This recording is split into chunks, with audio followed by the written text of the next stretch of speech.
অন্তর্বর্তী সরকারের উপদেষ্টার পদ ছাড়লেন আসিফ মাহমুদ, সজীব ভুঁইয়া ও মাহফুজ আলম। প্রধান উপদেষ্টার কার্যালয়ে পদত্যাগপত্র জমা দিয়েছেন তারা। আসিফ মাহমুদ জানিয়েছেন তিনি কোন দল থেকে নির্বাচন করবেন তা আগামী 2-1 দিনের মধ্যেই পরিষ্কার করা হবে। তবে ভোটে অংশ নেওয়ায় এখনও কিছু জানাননি মাহফুজ আলম। অন্তর্বর্তী সরকারের উপদেষ্টাদের মধ্যে ছাত্র প্রতিনিধি দুইজনের একজন আসিফ মাহমুদ সজীব ভুঁইয়া নির্বাচনে অংশ নেয়ার বিষয়ে ইঙ্গিত দিয়েছিলেন আগেই। এখানে নিয়মের বাইরে কোনো কিছু হয় নাই।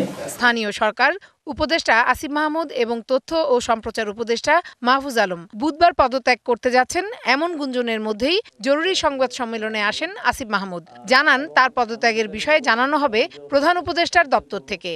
তবে এই বিষয়ে ফার্দার কোনো ইনফরমেশন দেওয়ার সুযোগ আমার নেই। এটা আমাদের মাননীয় প্রধান উপদেষ্টার দপ্তর থেকে আপনাদেরকে জানিয়ে দেওয়া হবে। সেটার জন্য একটু অপেক্ষা করতে হবে। সন্ধ্যায় আসে অন্তর্বর্তী সরকার থেকে 2 উপদেষ্টার পদত্যাগের খবর। প্রধান উপদেষ্টার কার্যালয়ে জমা দিয়েছেন পদত্যাগপত্র। নির্বাচন করবেন আসিফ মাহমুদ, তবে স্বতন্ত্র নাকি এনসিপিতে যোগ দিয়ে তা এখনো জানাননি। এদিকে ঢাকা 10-এ প্রার্থীও দেয়নি এনসিপি। আমি নির্বাচন করব, এটা স্পষ্টভাবেই বলা যায়, কিন্তু কোথায় করব, কোন দল থেকে করব সেটা পরবর্তী ডিসকাশন। ধোঁয়াশা রাখছি না এ বিষয়ে, আসলে সত্যিকার অর্থেই কোনো সিদ্ধান্ত হয়নি এখনো। আর এ বিষয়ে যদি চূড়ান্ত সিদ্ধান্ত হয় তাহলে আপনারা সবাই জানতে পারবেন। দুদককে আমি অনুরোধ করেছিলাম এই বিষয়টি তদন্ত করার জন্য। দুদক সে বিষয়ে অনুসন্ধান করেছে। এখন পুরোটা বিষয় দুদকের এখতিয়ারাধীন। এই বিষয়ে দুদক আপনাদেরকে জানাতে পারবে যে সর্বশেষ আপডেট কি। সরকারে থাকা আরেক ছাত্র প্রতিনিধি মাহফুজ আলম পদত্যাগ করলেও নির্বাচনে অংশ নেওয়ার বিষয়ে স্পষ্ট করেননি। তবে লক্ষ্মীপুর 1-এ এনসিপি এখনো প্রার্থী ঘোষণা করেননি। Farhana Juthi, DBC news, Dhaka. বিষয়ে আরও কথা বলবো। আমাদের সাথে সচিবালয় থেকে যুক্ত হচ্ছেন সহকর্মী শাহ ইমন।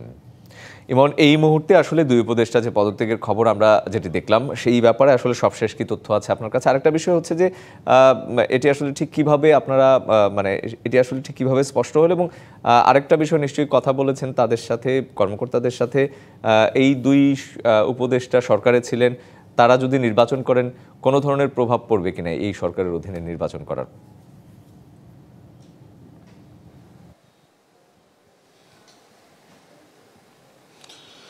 শুভ্র, গতকাল থেকেই কিন্তু একটি গুঞ্জন চলছিল যে যেহেতু তফসিল ঘোষণা হবে, এবং আজকেও কিন্তু রাষ্ট্রপতির সাথে প্রধান নির্বাচন কমিশনার দেখা করেছে এবং আগামীকাল তফসিল হবে। তো নতুন এবং ফিরে আসা গ্রাহকদের জন্য নগদে চলছে ক্যাশব্যাক সহ প্রতিদিন হাজারো উপহার জেতার সুযোগ। হবে আশা আর ফেরা, সারপ্রাইজ সেরা। তো এর প্রেক্ষিতে কিন্তু গুঞ্জন চলছিল যে ছাত্র প্রতিনিধি যে 2 উপদেষ্টা ছিল সরকারে, তারা পদত্যাগ করবে কি করবে না। তো এই বিষয় নিয়ে আজকে বিকালে জরুরি একটি সংবাদ সম্মেলন ডাকা হয় স্থানীয় সরকার মন্ত্রণালয়ে। সেখানে একজন উপদেষ্টা অর্থাৎ আসিফ মাহমুদ সজীব ভুঁইয়া, উনি সংবাদ সম্মেলনে গণমাধ্যমের সাথে আমাদের সাথে কথা বলেছে। উনি পরিষ্কার করে বলেনি, তবে ওনার কথায় এবং আকার ইঙ্গিতে তখনই বোঝা গিয়েছিল যে ওনারা পদত্যাগ করছেন। তো কিছুক্ষণ আগে প্রধান উপদেষ্টার কার্যালয় থেকে কিন্তু এই বিষয়টি নিশ্চিত করা হয়েছে।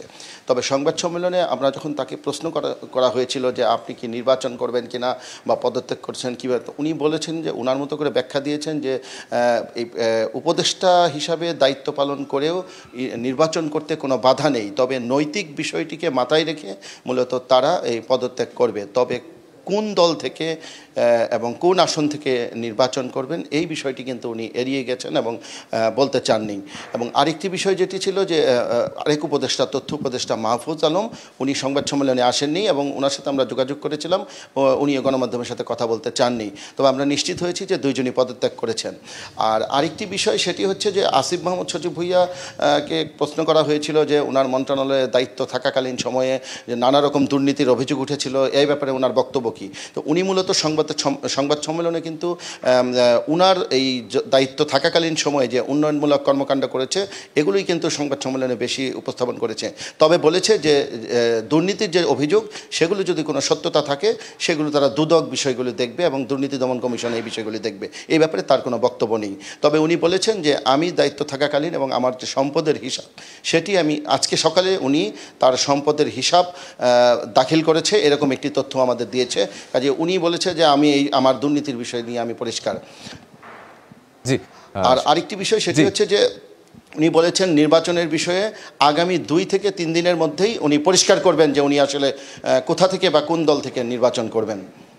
জি শাহ ইমন, আরেকটা বিষয় যেটি হচ্ছে যে একটু যদি জানতে চাই সংক্ষেপে যে আরেক যে উপদেষ্টা মাহফুজ আলম, তার ব্যাপারে আপনারা বলেছেন যে আপনারা যুক্ত করেছেন, আপনারা যোগাযোগ করার চেষ্টা করেছিলেন কিন্তু তিনি যোগাযোগ করতে চাননি, তার ব্যাপারে আসলে কিছু শুনেছেন কিনা কোনো সূত্র থেকে?